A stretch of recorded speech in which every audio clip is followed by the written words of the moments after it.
संघर्षों की बदौलत हम पार्लियामेंट का चुनाव लड़े और बहुत मतों, ज्यादा भारी मतों से वहां रहने वाली महान जनता ने हमें वोट की ताकत से जिता के भेजा।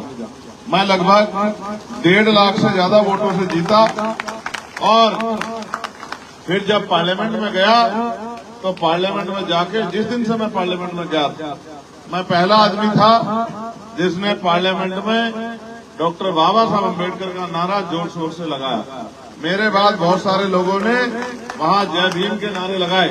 मैं पहला था जिसने पार्लियामेंट में सतगुरु रविदास जी महाराज के बेगमपुरा राज की बात की, और कोई तो इतनी हिम्मत भी नहीं जुटा पाया कि वो कहता कि सतगुरु रविदास जी महाराज के बेगमपुरा राज जैसा होना चाहिए।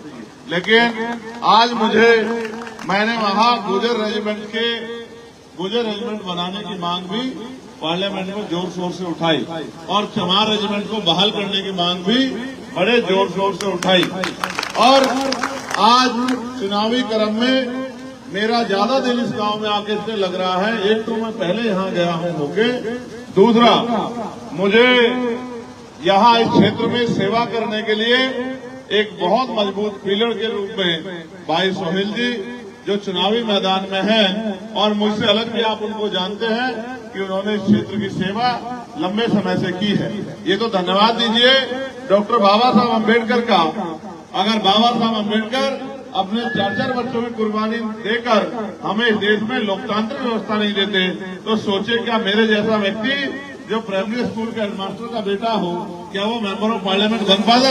यहाँ तो इस देश में राजा महाराजा राज करते थे या पैसे वाले उनकी औलादें राज करती थी। यहाँ कोई किसी गरीब के बच्चे के लिए आगे बढ़ने का रास्ता नहीं था। ये रास्ता तो वोट के का अधिकार देके डॉक्टर बाबा साहब अम्बेडकर ने खोला, और उनके बताए रास्ते पे हमारे गुरु माननीय काशीराम साहब ने समाज को जागरूक करके समाज को अपने पैरों पे खड़ा होना सिखाया। हम उन्हीं के कारवां को आगे बढ़ा रहे हैं। मैं आपसे पूछना चाहता हूँ, पूरी ईमानदारी से जवाब देना कि बाबा साहब अम्बेडकर माननीय काशीराम साहब के सपने पूरे हो गए हैं क्या? बताओ हो गए हैं क्या पूरे? तो फिर जिन लोगों के कंधों में जिम्मेदारी छोड़ी थी, क्या वो उसको पूरा करने का काम कर रहे हैं क्या? अगर पूरा करने का काम करते तो क्या इस देश में आज भी 75 साल बाद भी बुनियादी सुविधाओं से हमारे लोग वंचित रहते? पढ़े लिखे नौजवान बेरोजगार घूमते, अच्छे स्कूल कॉलेज हॉस्पिटल आपके क्षेत्र में बनते नहीं बनते, अच्छे जो है रोजगार की व्यवस्था, कुटीर उद्योग लगा के महिलाओं को रोजगार की व्यवस्था, पढ़ी लिखी बेटियों के लिए रोजगार की व्यवस्था होती है नहीं होती?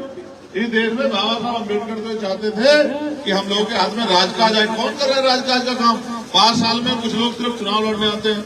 एक आजाद समाज पार्टी भीम आर्मी के लोग पूरे 5 साल सड़कों में संघर्ष करते हैं। जब भी आपकी तरफ जुल्म की कोई आंधी उठती है, उसका सामना सीना तान के करते हैं। इसके बदले में उनको मुकदमे झेलने पड़ते हैं, जेलें काटनी पड़ती है, लाठियां खानी पड़ती है।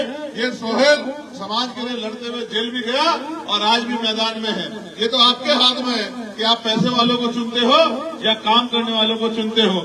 जब वहां के लोगों ने एकजुट होकर मुझे मौका दिया, तभी तो मैं पार्लियामेंट में जाके आवाज उठा पाया। आज आपको पता है क्या बदलाव हुआ? आज ये बदलाव हुआ है कि मैंने 29 जुलाई को पार्लियामेंट में आवाज उठाई थी कि न्यूनतम वेतन मजदूरों का, कर्मचारियों का जो फैक्ट्री में काम करते हैं, वो 700 रुपए होना चाहिए। आप देखो, कल सरकार ने, केंद्र की सरकार ने नोटिफिकेशन जारी करके ये सुनिश्चित कर दिया कि जो न्यूनतम वेतन है, दैनिक वेतन है, वो 783 रुपए से कम नहीं होगा। अगर आज कोई काम करेगा तो 783 रुपए उसे मिनिमम मिलेंगे। ये तभी तो संभव हुआ। ना मैं पार्लियामेंट में आवाज उठाता, ना सरकार इस पर सोचती, तो फिर ये बदलाव कैसे होता? कानून सड़कों पे नहीं बनते, कानून सदन में बनते हैं। सदन में जो लोग जाते हैं वो वोट के अधिकार पे चुन के जाते हैं, और चुनने का अधिकार बाबा साहब अम्बेडकर ने आखिरी व्यक्ति को दिया। आप सोचिए, ऐसा क्यों नहीं होता कि एक ही व्यक्ति के नाम पे चुनाव होता और सब लोग उसी को वोट करते? बाबा साहब अम्बेडकर ने क्षेत्र के हिसाब से सब क्षेत्रों से अच्छे अच्छे प्रत्याशी जीत के जाएं, योग्य उम्मीदवार। उन्होंने कहा भी कि राजनीति में हिस्सेदारी नहीं करोगे तो सबसे बड़ा नुकसान ये होगा कि उनके लोग आपके ऊपर शासन करेंगे। 9.5 साल खट्टर जी ने आपका प्रदेश चलाया और 6 महीने के लिए नायाब सिंह सैनी जी को दे दिया। इन दोनों मुख्यमंत्रियों के राज में आपके बच्चों का कितना भला हुआ, ये आप मुझसे बेहतर जानते हैं। किसानों का क्या हाल हुआ, ये मुझसे बेहतर आप जानते हैं। वो बेटी हरियाणा की मैं तो धन्यवाद दूंगा हरियाणा की बेटियों का। वो बेटियां जो दुनिया में जाके देश का नाम रोशन करती हैं, उन बेटियों को किस तरह के जुल्म का सामना करना पड़ा, ये किसी से छिपा हुआ नहीं है। माने पहलवानों की लड़ाई हो, किसानों की लड़ाई हो, गुर्जर समाज की लड़ाई हो, या सतगुरु रविदास जी महाराज जब गुरु घर टूटा उसकी लड़ाई हो। जब मैं पार्लियामेंट में गया तो मैंने आवाज उठा के कहा कि हमारा गुरु घर दिल्ली में जो टूटा था वो बनना चाहिए। ये ताकत आपने मुझे दी है, यही ताकत मैं आपसे भाई सोहेल के लिए मांग रहा हूँ। अगर आपने सोहेल को ताकत दी तो आपके क्षेत्र की समस्याओं के लिए जिस तरह मैं पार्लियामेंट में दहाड़ता हूँ, भाई सोहेल विधानसभा में चंडीगढ़ में दहाड़ने काम करेंगे और आपकी समस्या को हल कराने का काम करेंगे। मेरी माताएं बहनें बैठी हैं, एक सवाल पूछूं आपसे, जवाब दोगी ईमानदारी से? तुम में से कितनी जहाज में बैठी जरा बताओ, हाथ उठा के बताना। चलो जहाज में नहीं बैठी, वो तो महंगा होता, हेलीकॉप्टर में तो बैठे होंगे। इसको जिंदगी मानते हैं हम लोग? गरीबी में पैदा होते हैं, गरीबी में मर जाते हैं, जबकि बाबा साहब अम्बेडकर वोट की ताकत हमें देके गए कि राजकाज लाके अपनी गरीबी, बेबसी, लाचारी की बेड़ियां काट लो। ये चुनाव है, बड़े से बड़ा तुरंग खा जो है, बड़े से बड़ा पैसे वाला आपकी बस्ती में आएगा, पैर छुए कहेगा अम्मा मेरे सर पे हाथ रख दो, अम्मा मेरी मदद कर देना, मुझे आशीर्वाद दे देना। और चुनाव के बाद फिर 5 साल का भी ढूंढा हुआ आता है कोई? आप बताओ, पिछली बार जिसको वोट दी थी, मैं तो नहीं आया वोट मांगने, पिछली बार जिसको वोट दी थी आपने विधानसभा में, क्या 5 साल में 2 बार आया आपके गांव में? कभी चुनाव के बाद आया पूछने की आपकी हालत क्या? आपके बच्चों की पढ़ाई कैसे नहीं पूछने आया? आपके पढ़े लिखे बच्चे बेरोजगार घूम रहे पूछने आया? कभी आपकी महंगाई और आपकी बुरे हाल को कभी पूछने आया? आपकी सड़कों, बिजली, पानी की व्यवस्था पूछने आया? बस वोट ही देते रहो, देते रहो वोट। 2 वोट और ये लोग 5 साल बाद फिर आए, क्योंकि जानते हैं कि आप प्रधान बन गए हो, इनके पिछलक्कू बने रहोगे। ये आएंगे और आप इनके सामने खड़े हो जाओगे, हाँ जी हम दे देंगे वोट, और फिर 5 साल बाद फिर आएंगे। ऐसे आपका भला हो जाए? जहां एक तरफ देश में चंद पूंजीपतियों के करोड़ों रुपए माफ किए जा रहे हैं, वहां 5,000 रुपए का बिजली का बिल नहीं माफ होगा।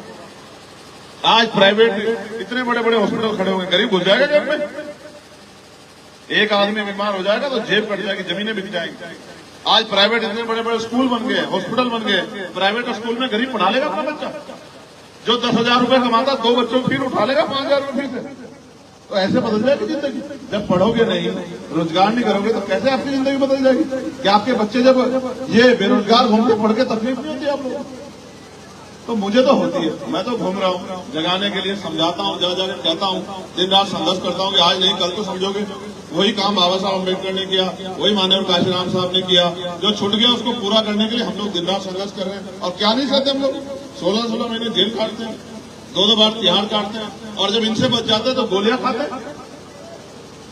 4-4 गोलियां खा के हम लोग संघर्ष इसलिए कर रहे हैं कि हमारी आने वाली पीढ़ियां देश में गुलाम न बने। जिस तरह से भाजपा के लोग आरक्षण खत्म कर रहे हैं, जिस तरह से नौकरियां खत्म कर रहे हैं, जिस तरह से निजीकरण खत्म कर रहे हैं, कल एक बच्चा सरकारी नौकरी नहीं जा पाएगा। इसलिए मैं आपसे कह रहा हूं कि आप पार्लियामेंट में तो इतने एमपी मिल रहे हैं, इतने एमपी पार्लियामेंट में, कौन उठाता आपकी आवाज? सुना आपने पूरे पार्लियामेंट में? एक अकेला चंद्रशेखर आजाद आपके हितों के लिए, दलितों के लिए, पिछड़ों के लिए, मुसलमानों के लिए, गरीबों के लिए, किसानों के लिए, सबके लिए लड़ता है जितनी हिम्मत है। तो आप नहीं चाहते आपके यहाँ से भी कोई ऐसा नौजवान खड़ा हो जो आपके लिए लड़े? और अगर भाई आप नहीं चाहते, देखो एक कहावत है, आजमाए हुए को आजमाओगे तो वही मिलेगा जो मिलता है। जो मिल रहा है उसमें खुश हो गया, जो मिल रहा है खुश हो। बाबा साहब ने वोट का अधिकार राजकाज के लिए दिया। अगर राजकाज नहीं करना चाहते तो मैं क्या करूं? ये तो वोट है तो सब कुछ है। जिस दिन वोट का अधिकार चला गया, आपकी बस्ती में पैर रखने नहीं आएगा। ये तो गांव में सरपंच का चुनाव होता है ना, आते ना आते दीदी है, बहन जी, चाची, ताई, रख दो सर पे हाथ। फिर इसलिए आपसे कह रहा हूं, ये वोट हथियार है। हम 10 रुपए का सामान खरीदते हैं, ये पानी की बोतल कौन लाया भाई? कौन लाया पानी की बोतल? कितने की आएगी? 10 रुपए की पड़ी। 10 रुपए की। अगर ये फटी हुई होती लाते क्या करते? उसको वापस देते ना कि भाई सही बोतल दे, करते ना? 10 रुपए का सामान लाते हो ना, 4 बार देखते हो सामान को, ठीक है नहीं ठीक है, और करोड़ों रुपए से कीमती वोट डालने जाते हो, बस आंख बंद करके बटन दबा के चले आते हो। फिर कहते हो अरे भाई 5 साल हो गए कोई सुनेगा। क्यों सुनेगा कोई? क्यों सुनेगा? जिनको आपके दर्द से मतलब नहीं, वो क्यों सुनेगा आपकी बात को? इसलिए आपसे कह रहा हूं, मैं धन्यवाद दूंगा। आज हमारे साथ बहुत ही महान शख्सियत मान्यवर काशीराम साहब जो हमारे गुरु हैं, हमारे रहबर हैं, उनके छोटे भाई श्रद्धेय दलवारा सिंह जी आए हुए हैं। समय कम है, मैं उनसे आग्रह करूंगा कि वो आए और समाज को आशीर्वाद स्वरूप अपने 2 वचन जरूर कहें और फिर मैं आपसे विदाई लूंगा। सब लोग जोरदार ताली बजा के स्वागत करो भाई। इस परिवार का समाज के ऊपर ऋण है। इस परिवार ने और इस परिवार में जन पे हमारे गुरु जी ने माननीय काशीराम साहब ने अपना पूरा जीवन हम लोगों के लिए लगाया। मैं इस परिवार का और मैं नहीं, पूरा समाज इस परिवार का ऋणी है। मैं श्रद्धेय दलवारा सिंह जी से कहूंगा कि वो अपनी जो है आशीर्वाद स्वरूप, एक तो एक गांव बड़ा अच्छा गांव है, इसका गांव का जो है अच्छे भाग हैं कि आप यहाँ पधारे, और दूसरा आपके आशीर्वचन इनको सुनने को मिले, इसके लिए जो मैं आपसे प्रार्थना करता हूँ। बहुत बहुत धन्यवाद। जय भीम, जय भारत।